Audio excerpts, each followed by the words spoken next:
Good morning. Good morning. Good morning. I've got my new Christmas cup. It's always a good thing, isn't it? The Christmas cup, the new mug. Although I think it's more a cup. You think mug kind of would be narrower and taller and deeper, and this is a cup. Surely my coffee cup, my decaf coffee cup. Long story. Um, didn't engage with you yesterday. Apologies. Is what it is. I was writing an essay for my counselling course that I'm doing, and I was writing about Freud. Very interesting, and writing some stuff about how our minds work, and got into that, got immersed in that early on, and never raised my head above the parapet, other than for lunch and the odd cup of tea every hour or so, as well, because those are the rules, aren't they? Those are the rules. The other thing I've been doing the day before is preparing a presentation that I'm doing next week, a little kind of keynote address at a conference in Gateshead for teachers. So that's quite interesting. Looking forward to doing that. And I was pulling some stuff together, and that's what I thought I'd talk about today, just a little bit of that. Because I came across, I was asked before Christmas to do some sessions with social workers around vicarious trauma, experiencing, becoming traumatized by experiencing or observing the traumas of other people. And I came across some interesting things. And one thing that sprung to mind as we sit here, when lots of people are returning to work, I suppose, is how long does it take after your break for you to start to feel again like you never had a break? And that's problematic, isn't it? And I remember that. I remember that from being a social worker, and to an extent, even now, I think it's a fairly natural phenomenon. But now it's a lot. I find it a lot better because I'm a lot more prepared, with a lot more slippage built in, and that kind of thing. So I just wonder how you're doing, and how that is. You know, did you manage a day? Did you manage an hour? Did you manage? Are you still all right? Here we are. Lots of people have been back to work. This is probably possibly day 3 for lots of people. And how are you feeling? And those things that we experience when we feel like that at work, when we feel that stress, and I've talked before about not liking the word stress and thinking about other words that we can use. And some of the things, when I was preparing this thing on vicarious trauma, some of the stuff was about feeling overly emotional. And what we know is, and the title of today's episode is control it. And I think the secret, and I'll come to this conclusion right at the end, is being in control is our primary objective. And if you're feeling overly emotional, then you're probably not feeling in control, because your emotions are driving you. And one of the things that is worth contemplating is, when we're emotional, what's driving us then in our decisions is our feelings. And again, I'm repeating myself, for completeness, I suppose. And one of the problems is that we make too many of our decisions, based on how we feel, not on what we know. And if we're feeling overly emotional, then that's just gonna kind of get worse, isn't it? It's just gonna get worse. And it's all right sometimes, I suppose, to make decisions based on how you feel. That's all right sometimes.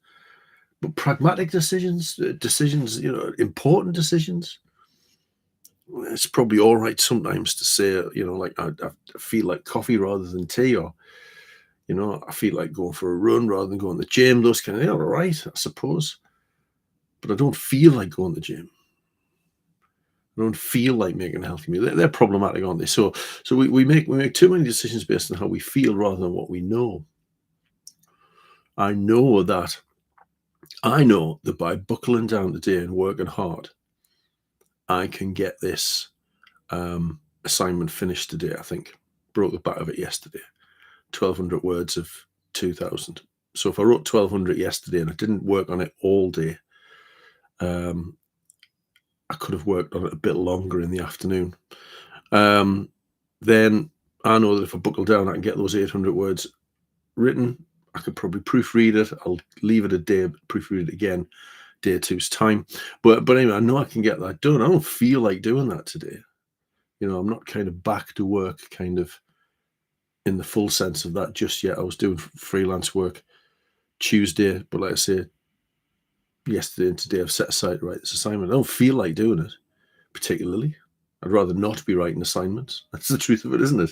I'd rather not be doing that. But what I know is that if I get it out of the way today, I'm going out tomorrow afternoon with a friend of mine to have a dodge around a couple of galleries in Newcastle, have an afternoon coffee and an early evening meal.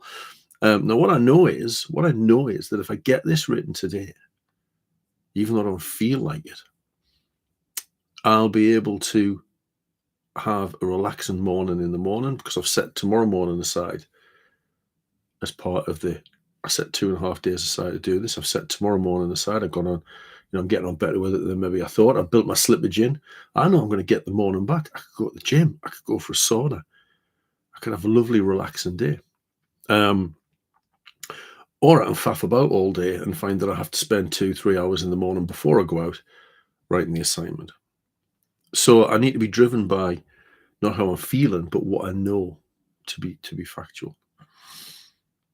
And so that was one of the things that I discovered about vicarious trauma. One of the things is when we've experienced vicarious trauma, going back to that, but it works for stress as well, is we feel overly emotional, and those feelings linger, and we start to doubt ourselves, and we become preoccupied with feelings, and we become preoccupied with how am I going to get this done? How am I going to get that done? There's so much. I feel overwhelmed.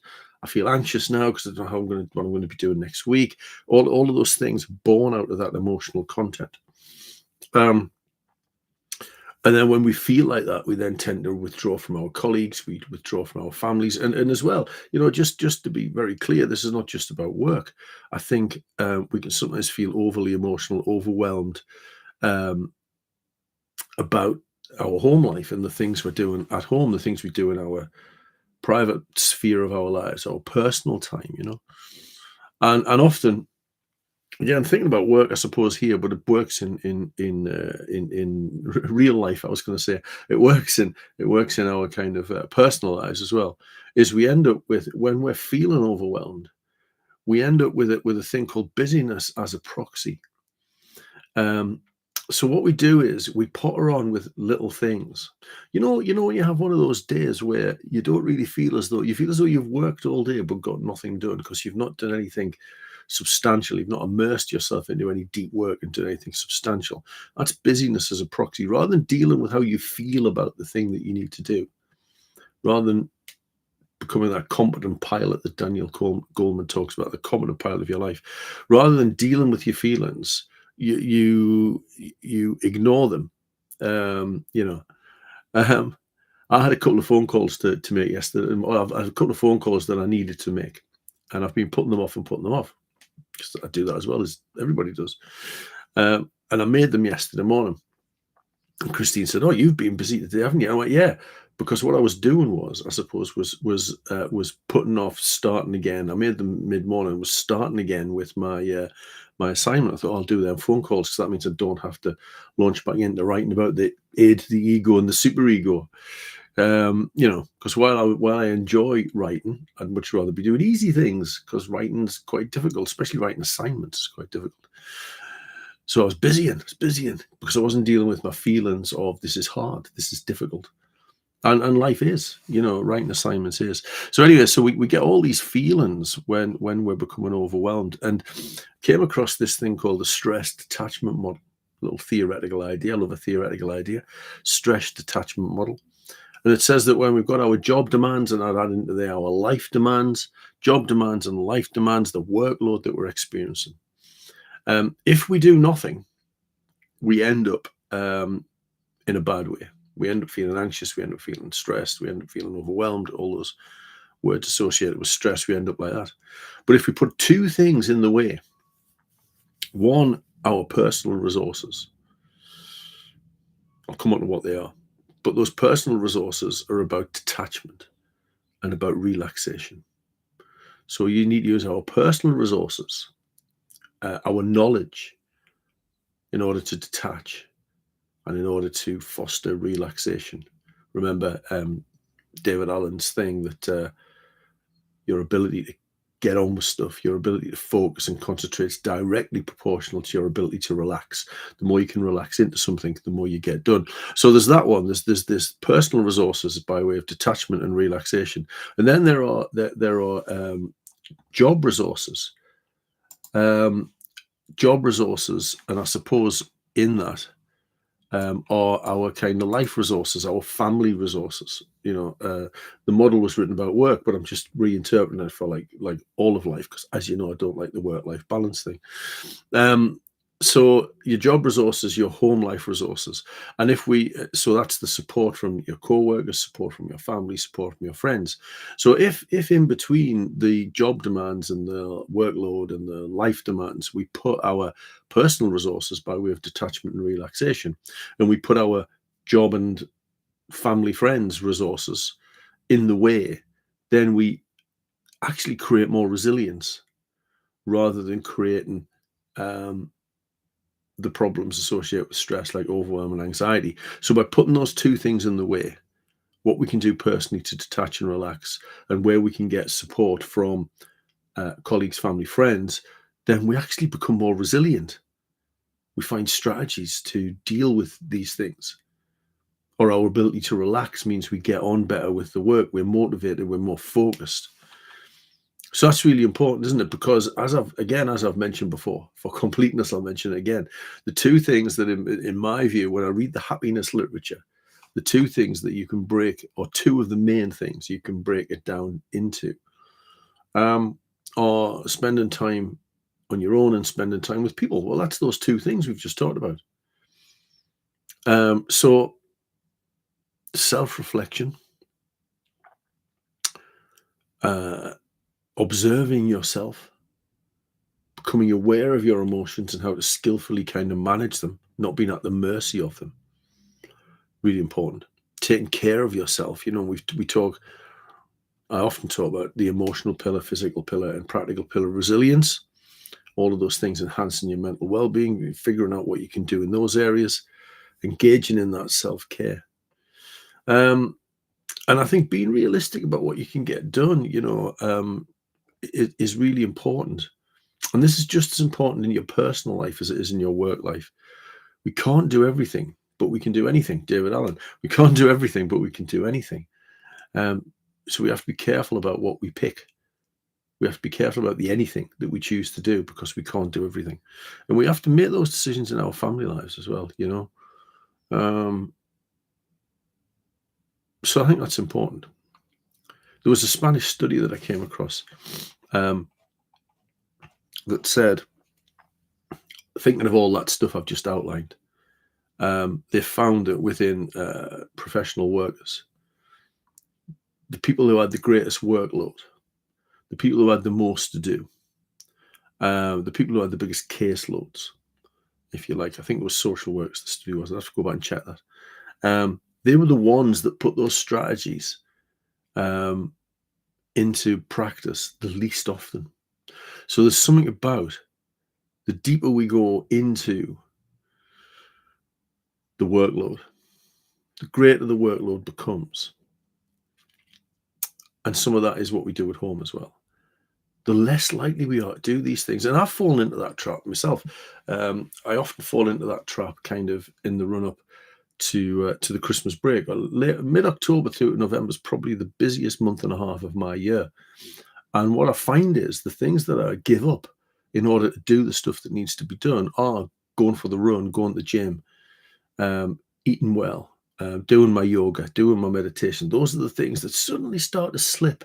They don't disappear completely, but they start to slip. And lo and behold, I get to the kind of Christmas recess, and I'm feeling lousy, because you have to prioritize those things and keep those things in play first and foremost, and you will be more productive as a consequence.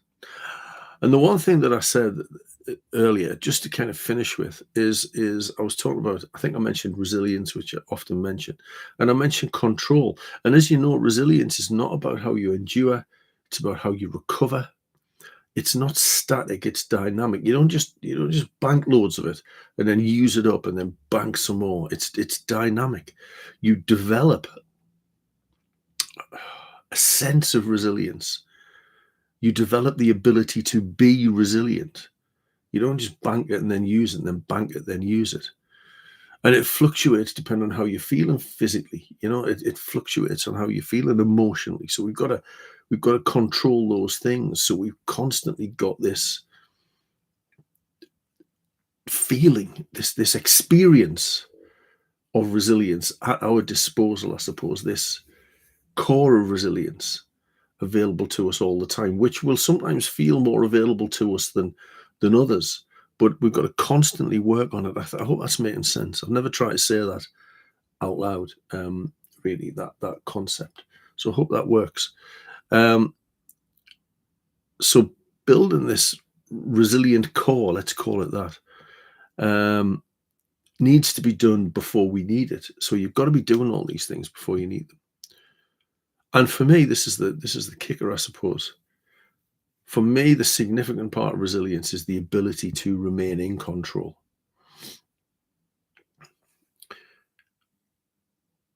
In control of your emotions, in control of your energy levels, in control of your tasks. And I would put them in that order.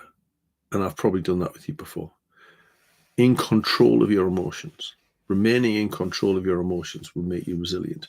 Remaining in control of your energy levels, exercise, nutrition, sleep, rest, will make you resilient.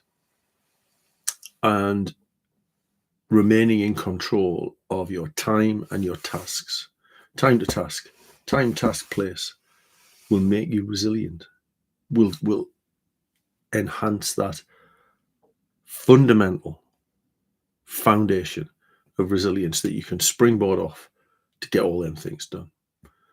But it takes work and it takes effort. But that work and effort in building that emotional and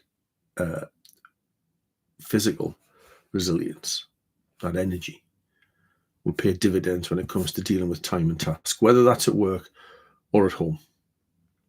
It will pay dividends. So there you go. That's me for today. What am I doing next? Right. Well, I've got to write about Freud again. So I'm going to do that. And see you soon. Bye.